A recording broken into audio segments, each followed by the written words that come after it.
তোমাদের বিজ্ঞান বইয়ের অনুসন্ধানী পাঠ থেকে আজ চতুর্থ অধ্যায় নিয়ে আলোচনা করা হবে। চতুর্থ অধ্যায়ে তোমাদের রয়েছে পদার্থের অবস্থা। তোমরা নিশ্চয়ই জানো পদার্থ কি। পদার্থ হচ্ছে যার নির্দিষ্ট ভর আছে এবং জায়গা দখল করে তাকে বলা হয় পদার্থ। এবং পদার্থের সাধারণত তিনটি অবস্থা রয়েছে। একটি হচ্ছে কঠিন,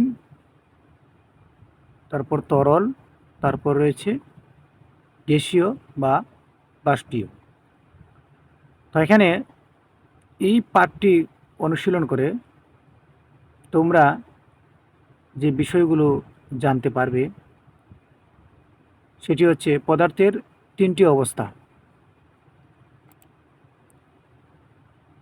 পদার্থের তিনটি অবস্থা: কণার গতিতত্ত্ব, ব্যাপন নিঃসরণ, মোমবাতি জ্বলন এবং মোমের তিন অবস্থা, গলন, স্ফুটন, পাতন এবং ঊর্ধ্বপাতন। অর্থাৎ এখানে তোমাদের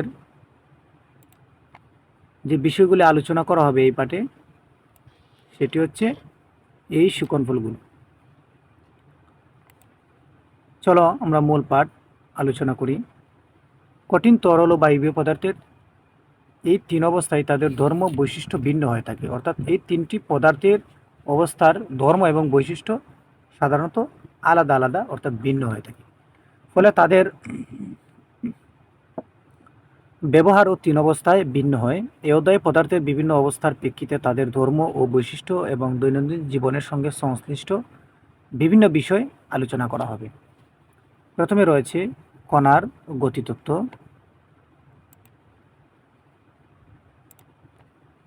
কণার গতিতত্ত্ব। কণার গতিতত্ত্ব কি? আমরা জানি যে সকল পদার্থেরই ক্ষুদ্র ক্ষুদ্র কণা, অণু এবং পরমাণু দ্বারা গঠিত। অর্থাৎ প্রত্যেকটি পদার্থ হচ্ছে ক্ষুদ্র ক্ষুদ্র মৌলিক কণিকা দ্বারা অথবা অণু দ্বারা গঠিত। এই সমস্ত কণার গতিশক্তি তাপমাত্রা দ্বারা নিয়ন্ত্রিত হয়। অর্থাৎ এই সমস্ত কণার গতিগুলো সাধারণত তাপমাত্রা দ্বারা নিয়ন্ত্রিত হয়। অর্থাৎ তাপমাত্রার উপর ভিত্তি করে পদার্থের অবস্থা আমরা সাধারণত নির্ধারণ করে থাকি। পদার্থটি কোন অবস্থায় অর্থাৎ কঠিন, তরল বা গ্যাসীয় থাকবে সেটি প্রভাবিত করে। পদার্থের এই কণাগুলো একে অপরকে আকর্ষণ করে এবং সে কারণে কণাগুলোর মাঝে এক ধরনের আন্তঃকণা আকর্ষণ অর্থাৎ আন্তঃআণবিক বা আন্তঃপারমাণবিক শক্তি থাকে। কণাগুলোর গতিশক্তি এবং আন্তঃকণা আকর্ষণ শক্তি দিয়ে পদার্থের কঠিন, তরল ও গ্যাসীয় অবস্থা ব্যাখ্যা করা যায় এবং ব্যাখ্যা করার এই তত্ত্বকেই কণার গতিতত্ত্ব বলা হয়। অর্থাৎ পদার্থের কঠিন, তরল এবং গ্যাসীয় অবস্থা কণার গতিতত্ত্বের মাধ্যমে সাধারণত ব্যাখ্যা করা যায়। আর এই ব্যাখ্যা করার তত্ত্বকেই বলা হয় কণার গতিতত্ত্ব। কঠিন পদার্থের কণাগুলোর মধ্যে আকর্ষণ শক্তি খুব বেশি থাকে, ফলে কণাগুলো তাদের নিজেদের মধ্যে খুব কাছাকাছি এবং ঘনিষ্ঠভাবে অবস্থান করে এবং নিজেদের অবস্থান থেকে নড়াচড়া করতে পারে না। যখন কোনো কঠিন পদার্থকে তাপ দেওয়া হয় তখন সেই কণাগুলো তাপশক্তি গ্রহণ করে কাঁপতে থাকে। অর্থাৎ কোনো কঠিন পদার্থকে সাধারণ অবস্থায় তাপ দিলে সেটি তাপশক্তি গ্রহণ করে এবং কাঁপতে থাকে। যখন আরও বেশি তাপ দেওয়া হয় তখন কণাগুলো এত বেশি কাঁপতে থাকে যে কণাগুলো আন্তঃকণা আকর্ষণ শক্তি থেকে নিজেদের খানিকটা মুক্ত করে কিছুটা গতি লাভ করে। পদার্থের এই অবস্থা হচ্ছে তরল অবস্থা। অর্থাৎ আমরা একটু উদাহরণের মাধ্যমে বোঝার চেষ্টা করব। এই অংশটুকু আমরা পড়ে নিই। আমরা জানি যে তরল পদার্থের নির্দিষ্ট আয়তন থাকলেও নির্দিষ্ট আকার থাকে না। এই অবস্থা তরল পদার্থকে আরও বেশি তাপ দিলে কণাগুলো তাপশক্তি ও গতিশক্তি বাড়তে থাকে এবং এক সময় গতিশক্তি এত বেশি বেড়ে যায় যে কণাগুলো তাদের নিজেদের মধ্যে নিজেদের মধ্যে আকর্ষণ শক্তি থেকে প্রায় মুক্ত হয়ে বিক্ষিপ্তভাবে ছুটতে শুরু করে। এই অবস্থা তরল পদার্থ গ্যাসীয় অবস্থায় পরিণত হয়। আমরা জানি যে গ্যাসীয় অবস্থায় পদার্থের নির্দিষ্ট কোনো আয়তন থাকে না। তাদেরকে যে পাত্রে রাখা হয় কণাগুলো সেই আয়তনের পাত্রে ছুটাছুটি করতে থাকে। গ্যাসীয় অবস্থা প্রাপ্ত হওয়ার পর আরও তাপ প্রয়োগ করা হলে কণাগুলো তখন আরও বেশি জুড়ে ছুটতে থাকবে এবং কণাগুলো গতিশক্তি বৃদ্ধি পাবে। উপরোক্ত একটি চিত্র দেওয়া আছে। এই যে এখানে পদার্থের কণাগুলো একটির সাথে একটি আড়াআড়িভাবে লেগে আছে, অর্থাৎ এগুলো খুবই কাছাকাছি রয়েছে। অর্থাৎ কণাগুলো যখন খুব কাছাকাছি থাকবে তখন সেটি হচ্ছে পদার্থের কঠিন অবস্থা। ধরে নিলাম আমরা এই কণাগুলো একটি বরফদণ্ড, অর্থাৎ এগুলো খুব কাছাকাছি রয়েছে এবং সেটি কঠিন অবস্থা রয়েছে এবং সেটিকে আমরা ধরে নিলাম বরফ।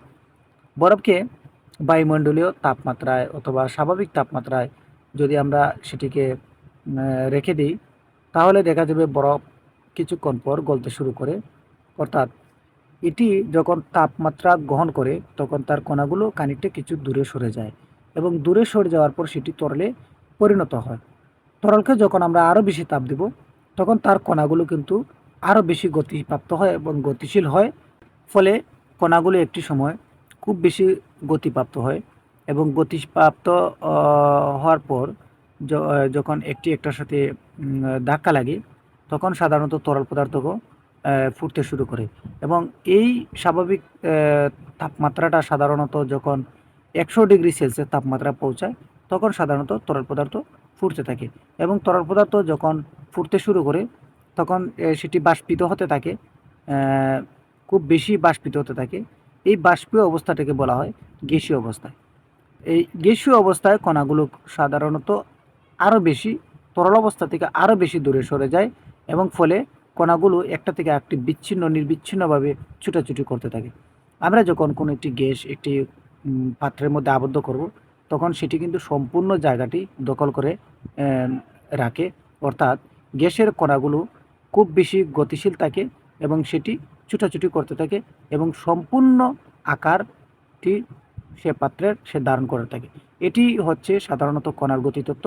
অর্থাৎ গতিশক্তির মাধ্যমে আমরা সাধারণত যে কঠিন তরল এবং গ্যাসীয় অবস্থা ব্যাখ্যা করি সেটি হচ্ছে কণার গতিতত্ত্ব। আশা করি তোমরা কণার গতিতত্ত্ব কি বুঝতে পেরেছ। ব্যাপন হচ্ছে কোনো কঠিন তরল বা বায়বীয় মাধ্যমে স্বতঃস্ফূর্তভাবে ছড়িয়ে পড়াকে বলা হয় ব্যাপন। অর্থাৎ আমরা সংক্ষেপে যদি সেটিকে বুঝতে চাই তাহলে ব্যাপন হচ্ছে ছড়িয়ে পড়া। সেটি কঠিন অথবা গ্যাসীয় যে কোনো মাধ্যমে হতে পারে, অর্থাৎ সেটি হচ্ছে ছড়িয়ে পড়া। আমরা একটি উদাহরণের মাধ্যমে বোঝার চেষ্টা করি। যখন তোমাদের অনেক সময় তোমরা যখন স্যান্ড ইউজ করো, অর্থাৎ রুম স্প্রে ইউজ করো, সেক্ষেত্রে দেখা যাচ্ছে গায়ে যখন কোনো ব্যক্তি সেন্ট ইউজ করে তখন পাশের অপরজনও কিন্তু সেটির সুঘ্রাণ পেতে থাকে এবং যখন আমরা রুমের এক কোণায় সাধারণত রুম স্প্রে করে থাকি তখন সেটি কিন্তু রুমের একটি কর্ণে স্প্রে করার পর সারা রুম ছড়িয়ে পড়ে। অর্থাৎ এই যে ছড়িয়ে যাওয়ার প্রক্রিয়াটা সেটাই হচ্ছে সাধারণত ব্যাপন প্রক্রিয়া। তো ব্যাপনের আরও অনেকগুলি উদাহরণ রয়েছে, যেমন এক গ্লাস পানিতে আমরা কিছু নীলের দ্রবণ ছেড়ে দিলে সেটি সম্পূর্ণ পানিটি নীল করে ফেলে, সেটিও একটি ব্যাপন প্রক্রিয়া। তাছাড়া রয়েছে পটাশিয়াম পারম্যাঙ্গনেট। হ্যাঁ, এ ধরনের আরও ব্যাপনের অনেকগুলো উদাহরণ রয়েছে। আমরা যখন কোনো কাঁচা কাঁঠাল গড়ে রেখে দিই, কিছুদিন যাওয়ার পর সেটি যখন সময় পেকে যায় তখন দেখা যাচ্ছে সেই কাঁঠালের গন্ধটি সারা ঘরে ছড়িয়ে পড়ে, সেটিও কিন্তু বিপণের মাধ্যমে ছড়িয়ে পড়ে। তো এ ধরনের আরও অনেকগুলো উদাহরণ রয়েছে। আমরা কঠিন পদার্থের ব্যাপন প্রক্রিয়া দেখব। তুমি যদি যদি একটি কাপে গরম পানি নিয়ে তাতে কিছু টি ব্যাগ ডুবাও তাহলে দেখতে পাবে টি ব্যাগ থেকে নির্গত কালচে রঙের চায়ের নির্যাস বা লিকার বের হয়ে ধীরে ধীরে কাপের পানির মধ্যে ছড়িয়ে যাচ্ছে। এটিও একটি ব্যাপনের উদাহরণ। কিছুক্ষণ পর তুমি যখন ব্যাগটি কাপ থেকে তুলে আনবে তখন দেখতে পাবে যে কাপের পুরো পানির রং কালচে লালের মতো হয়ে যাচ্ছে। অর্থাৎ টি ব্যাগটি থাকা চায়ের পাতার রং ব্যাপন প্রক্রিয়ার মাধ্যমে কাপের পুরো পানির মধ্যে ছড়িয়ে পড়েছে। অর্থাৎ নীলের দ্রবণ যেটি বলেছিলাম সেটিও চায়ের রংটিও যে ছড়িয়ে পড়া সেটিও কিন্তু ব্যাপন প্রক্রিয়ায় হয়ে থাকে। অর্থাৎ এখানে রয়েছে নীল দ্রবণ, এটি তোমাদের আমি পূর্বে বলেছি। এখানে রয়েছে পটাশিয়াম পারম্যাঙ্গনেট, সোডিয়াম ক্লোরাইড বা পটাশিয়াম পারম্যাঙ্গনেট, এ ধরনের সাধারণত গ্যাসের ব্যাপন প্রক্রিয়া, সেটাও তোমরা আশা করি বুঝতে পারবে যে সেটি কিভাবে ছড়িয়ে পড়ে।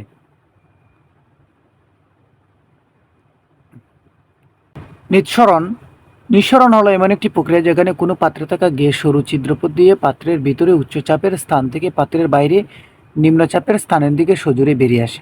অর্থাৎ আমরা সহজে যদি সেটিকে বলতে চাই তাহলে বলতে হবে যে নিঃসরণ হচ্ছে উচ্চ চাপ থেকে নিম্ন চাপের দিকে সজোরে বেরিয়ে আসাকে নিঃসরণ বলা হয়।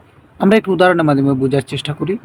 যেমন তোমাদের অনেকের ঘরে গ্যাস সিলিন্ডার রয়েছে, সেটির মধ্যে প্রচুর গ্যাস থাকে এবং সেটি দেখা যাচ্ছে এই গ্যাস সিলিন্ডারের ভিতরে অনেক চাপ থাকার কারণে সেটি যখন আমরা আগুন জ্বালাই চুলাতে, তখন সাধারণত সেটি এক ধরনের শব্দ করে, এক ধরনের শব্দ করে, শা শব্দ করে সেটি কিন্তু বেরিয়ে আসে। অর্থাৎ সেটির ভিতরে চাপ থাকার কারণে সেটি কিন্তু বাইরে বেরিয়ে আসে, অর্থাৎ সরু ছিদ্রপথ দিয়ে। তো এভাবে সিএনজি রয়েছে, অর্থাৎ সিএনজি হচ্ছে কম্পারেসড ন্যাচারাল গ্যাস, যেটা দ্বারা আমরা সাধারণত গাড়িতে ব্যবহার করা হয়। তাছাড়া রয়েছে নিঃসরণ। যদি আমরা একটি বেলুনকে ফুলিয়ে তার মধ্যে একটি ছিদ্র করে দিই সুই দিয়ে, তাহলে সেক্ষেত্রেও দেখা যাবে যে বেলুনটি হঠাৎ করে চুপসে যাচ্ছে, অর্থাৎ সেটির ভিতর থেকে কিন্তু যে বাতাসগুলো বেরিয়ে যাবে বা গ্যাসগুলো বেরিয়ে যাবে, সেটি কিন্তু একটু শব্দ করে বেরিয়ে যাবে। তো এগুলো হচ্ছে সাধারণত নিঃসরণ, অর্থাৎ উচ্চ চাপ থেকে নিম্ন চাপের দিকে সজোরে বেরিয়ে আসা, সেটাই হচ্ছে নিঃসরণ। পাতন এবং ঊর্ধ্বপাতন। পাতন কি এবং ঊর্ধ্বপাতন কি? পাতন হচ্ছে সাধারণত কোনো তরল পদার্থকে যদি তাপ দিয়ে বাষ্পিত করে সেটিকে পুনরায় আবার শীতলীকরণের মাধ্যমে তরলে রূপান্তরিত করা যায়, সেটাকে বলা হয় পাতন। অর্থাৎ তোমরা জানো যে তরল পদার্থকে তাপ প্রয়োগ করে বাষ্পে পরিণত করার প্রক্রিয়াকে বাষ্পীভবন বলা হয়। তোমরা সবাই নিশ্চয়ই ক্ষেত্রেতে পানি গরম করার সময় পানিকে বাষ্পিত হয়ে উড়ে যেতে দেখেছো। আবার বাষ্পকে শীতল করলে তা তরলে পরিণত হয়, যাকে আমরা ঘনীভবন বলে থাকি। অর্থাৎ আমরা যখন সময় রান্না করি তখন তারপর যে ঢাকনিটি দেওয়া থাকে সেটি যখন সময় আমরা ঢাকনাটি সরানো হয়, তখন দেখা যায় যে ঢাকনার ভেতরে কিছু পরিমাণ পানি বিন্দু আকারে জমা হয়ে থাকে। অর্থাৎ সেগুলো কিন্তু বাষ্পিত হয়েছে এবং বাষ্প থেকে সেই পানিগুলি সাধারণত হয়ে থাকে। তো এগুলোকে বলা হয় বাষ্পীভবন। তো শীতল করে রাখা কোমল পানীয়র বোতলের গায়ে আমরা ছোট ছোট জলকণা দেখি। এখানে জলীয় বাষ্প তার তাপশক্তি নির্গত করে ঠান্ডা হয়ে পানির কণায় পরিণত হয়, এটিকে বলা হয় ঘনীভবনের উদাহরণ। অন্যদিকে পাতন হচ্ছে কোনো তরলকে তাপ দিয়ে বাষ্পে পরিণত করে যদি তাকে পুনরায় শীতলীকরণের মাধ্যমে তরলে পরিণত করা হয়, তাহলে সেটাকে বলা হয় পাতন। তাহলে পাতন সমান হচ্ছে বাষ্পীভবন প্লাস ঘনীভবন। উল্লেখ্য যে পাতন প্রক্রিয়ায় কোনো রাসায়নিক বিক্রিয়া হয় না। কোনো মিশ্রণে একাধিক উপাদান থাকলে সে মিশ্রণ থেকে উপাদানসমূহ বিশুদ্ধভাবে পেতে পাতন প্রক্রিয়া ব্যবহার করা হয়।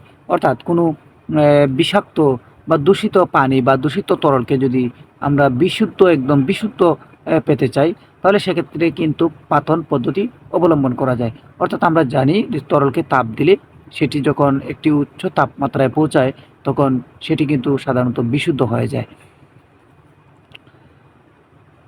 এখানে যে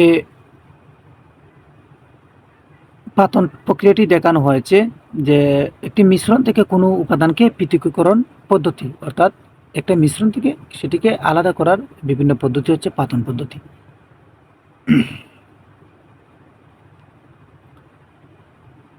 শীতকের মধ্য দিয়ে যাওয়ার সময় ঠান্ডা তলের সংস্পর্শে বাষ্পে ঘনীভূত হয়ে পানি পরিণত তরলে হয়। এখানে আমরা দেখতে পাচ্ছি যে একটি পাতন প্রক্রিয়া দেখানো হয়েছে, অর্থাৎ সেখান থেকে টেপে ঠান্ডা পানি শীতকের মধ্য দিয়ে যাওয়ার সময় নলটিকে শীতল করে এবং টেপ থেকে আসা ঠান্ডা পানি এবং সমুদ্রের পানিকে ফুটানোর ফলে বাষ্পিত হয়ে যাওয়ার পর লবণ অবশেষে থেকে যায়। অর্থাৎ এখানে যদি একাধিক মিশ্রণ থেকে, অর্থাৎ আমরা কিন্তু সাধারণত বলেছি যে একাধিক মিশ্রণ থেকে সেটিকে আলাদা করার প্রক্রিয়া। আমরা জানি সমুদ্রের পানিতে প্রচুর পরিমাণ লবণ রয়েছে এবং সেই পানিকে তাপ দিলে সাধারণত সেটি পাতন প্রক্রিয়ায় পানিগুলিকে আলাদা করা যায় এবং লবণ যেটি থেকে সেটি সম্পূর্ণ আলাদা থেকে যায়। তো ল্যাবরেটরির নিরাপদ পরিবেশ যথাযথ পাত্র ব্যবহার করে পাতনের পরীক্ষা করা যায়। পানিতে অপদ্রব্য মেশানো থাকলে পাতনের মাধ্যমে বিশুদ্ধ পানিকে আলাদা করে নেওয়া যায়। ঠিক আছে। রাসায়নিক শিল্প কলকারখানায় ব্যাপক পাতন ব্যবহার করা হয়, কারণ সেখানে পর্যাপ্ত পানি কিন্তু পাওয়া যায় না। তো পাতন প্রক্রিয়া পানিগুলোকে পরিশোধন করে আবার কিন্তু ব্যবহারযোগ্য করে তোলা হয়। তেলের খনি থেকে যে অপরিশোধিত তেল উত্তোলন করা হয় সেগুলো পাতনের মাধ্যমে পরিশোধন করা হয়। শুধু তাই নয়, বিভিন্ন তাপমাত্রায় অপরিশোধিত তেল থেকে বিভিন্ন দ্রব্যকে আলাদা করা হয়। এই পদ্ধতিকে আংশিক পাতন বলা হয়। অর্থাৎ আমরা যখন বিভিন্ন ধরনের খনিজ পদার্থ যেমন petroleum, petrol, diesel, octane, Mobil, kerosene ইত্যাদি বিভিন্ন ধরনের প্রাকৃতিক যে পেট্রোলিয়ামগুলো রয়েছে সেগুলো সাধারণত আমরা প্রকৃতি থেকে পেয়ে থাকি। এগুলো কিন্তু অনেকাংশ একাধিক পেট্রোলিয়াম একসাথে থেকে যায়। ডিজেল, মোবিল অর্থাৎ এই পেট্রোলিয়াম একাধিক সবগুলাকে একত্রে বলা হয় পেট্রোলিয়াম অর্থাৎ অপরিশোধিত তেল। অপরিশোধিত তেল অর্থাৎ সেখানে সব ধরনের ম্যাক্সিমাম অনেকটা একাধিক পদার্থ থাকে, যেমন পেট্রোল থাকে, অকটেন থাকে, ডিজেল থাকে, মোবিল থাকে, এ ধরনের বিভিন্ন পদার্থ সেখানে থাকে, পিচ থাকে, হ্যাঁ, তো লুব্রিকেটিংস থাকে। তো সাধারণত এদেরকে বিভিন্ন তাপমাত্রা প্রয়োগ করে তাপমাত্রার সাহায্যে সেগুলোকে আলাদা আলাদা করা হয়, আর এই প্রক্রিয়াটি হচ্ছে সাধারণত পাতন পদ্ধতি। ঊর্ধ্বপাতন কি? ঊর্ধ্বপাতন হচ্ছে কোনো কঠিন পদার্থকে তাপ দিলে সেটি তরলে পরিণত না হয় যদি সরাসরি বাষ্পে পরিণত হয় তাহলে সেটাকে বলা হয় ঊর্ধ্বপাতন। ঊর্ধ্বপাতনের মধ্যে রয়েছে নিশাদল, তারপর হচ্ছে কর্পূর, আয়োডিন, অ্যালুমিনিয়াম ক্লোরাইড এবং অ্যালুমিনিয়াম ক্লোরাইড ইত্যাদি। আমরা সাধারণত কোনো কঠিন পদার্থ যেমন আমাদের যে খাদ্য লবণ রয়েছে সোডিয়াম ক্লোরাইড, আমরা যদি সেটাকে তাপ দিই, আমরা জানি লবণে আয়োডিন থাকে, সেই আয়োডিনটি কিন্তু সরাসরি সেটি আলাদা হয়ে যাবে, অর্থাৎ তাপ দেওয়ার ফলে লবণ সাধারণত সেটি তাপ দেওয়ার পরে লবণ তরলে রূপান্তরিত না হয়ে সেখান থেকে কিন্তু আয়োডিনটি আলাদা হয়ে যাবে। আমরা এই ঊর্ধ্বপাতী পদার্থের একটি উদাহরণ যদি বোঝার চেষ্টা করি, আমি তোমাদের একটু দেখিয়ে দিচ্ছি এখানে।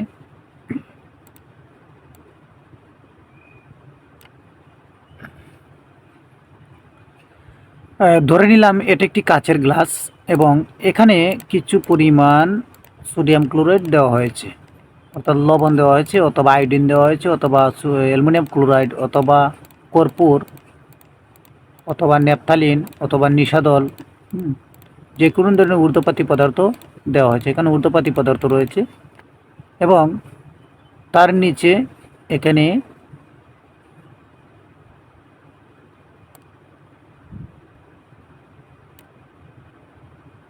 একটি মোমবাতি দেওয়া হয়েছে, অর্থাৎ সেখান থেকে কিন্তু আগুন জ্বলছে।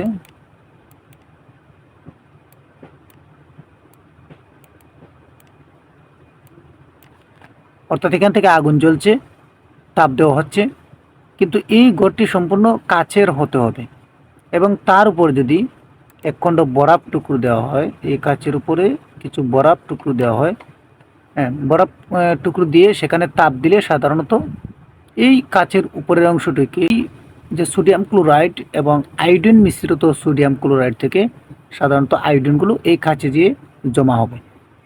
কিন্তু এখানে কিন্তু কোনো তরল পদার্থ সেটি পরিণত হয়নি, অর্থাৎ কঠিন থেকে সরাসরি দেখা যাচ্ছে বাষ্পিত হয়ে যাচ্ছে। তো কঠিন থেকে যদি সরাসরি তরলে রূপান্তরিত না হয়ে সরাসরি বাষ্পে রূপান্তরিত হয় তাহলে সেটাকে আমরা বলতে পারি ঊর্ধ্বপাতী বা ঊর্ধ্বপাতন, ঊর্ধ্বপাতী পদার্থ অথবা ঊর্ধ্বপাতন। তো এখানে তোমাদের কিছুক্ষণ আগে বলেছিলাম যে বিভিন্ন প্রক্রিয়ায় সাধারণত পরিশোধন করা হয়ে থাকে, যেমন অপরিশোধিত তেল, এই যে 350 ডিগ্রি সেলসিয়াস, 300 থেকে 350, 200 থেকে 250 থেকে 300, 220 থেকে 250, 180 থেকে 220, 60 থেকে 180, 25 থেকে 60 এবং 25 ডিগ্রি সেলসিয়াস, অর্থাৎ এই তাপমাত্রায় সাধারণত এই পদার্থগুলো আমরা পেয়ে থাকি। অর্থাৎ 350 বিটুমিন, 300 থেকে 350 পিচ্ছিলকারী তেল, অর্থাৎ যেটিকে আমরা মোবিল বা লুব্রিকেটিংস বলে থাকি। তারপর 250 থেকে 300 জ্বালানি তেল, যেটা আমরা বিভিন্ন পেট্রোল, অকটেন, এগুলো আমরা ব্যবহার করে থাকি। 220 থেকে 250 সেটা ডিজেল, যেটাও আমরা যানবাহনে ব্যবহার করে থাকি। 180 থেকে 220 প্যারাফিন, 60 থেকে 180 নেপথা এবং 25 থেকে 60 হচ্ছে সাধারণত গ্যাসোলিন, অর্থাৎ গ্যাস পাওয়া যায় এখানে। তো অপরিশোধিত তেলের মধ্যে গ্যাস সহ সব ধরনের পদার্থ পাওয়া যায় এবং সেটিকে একটি টেম্পারেচারের মাধ্যমে, নির্দিষ্ট তাপমাত্রার মাধ্যমে সেদেরকে পৃথক পৃথক করে আলাদা নামকরণ হয়ে থাকে। আবার আয়োডিন মিশ্রিত খাবার লবণ থেকে ঊর্ধ্বপাতন পদ্ধতিকে আয়োডিন আলাদা করা যায়, এটি তোমাদের আমি উপরে চিত্রের মাধ্যমে দেখিয়েছি। এই ছিল তোমাদের চতুর্থ অধ্যায় নিয়ে আজকের এই আলোচনা। তো আশা করি তোমরা এই চতুর্থ অধ্যায়টি ভালো করে বুঝতে পেরেছ। তোমাদের প্রত্যেকটি অধ্যায় এভাবে আলোচনা করে তোমাদের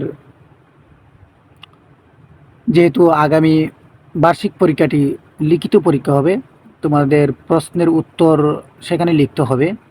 তাই প্রত্যেকটি পার্ট কিন্তু এখন ভালো করে তোমাদের বুঝিয়ে পড়তে হবে। সেজন্য প্রত্যেকটি পার্ট এভাবে আলোচনা সহকারে পেতে ইনার লার্নিং হোমের পাশেই থাকবে এবং চ্যানেলটি সাবস্ক্রাইব করে রাখবে, যাতে নতুন কোনো ভিডিও আপলোড করা হলে সেটি তোমরা খুব সহজে পেয়ে যাও সবার আগে। ধন্যবাদ সবাইকে ভিডিওটি সম্পূর্ণ দেখার জন্য।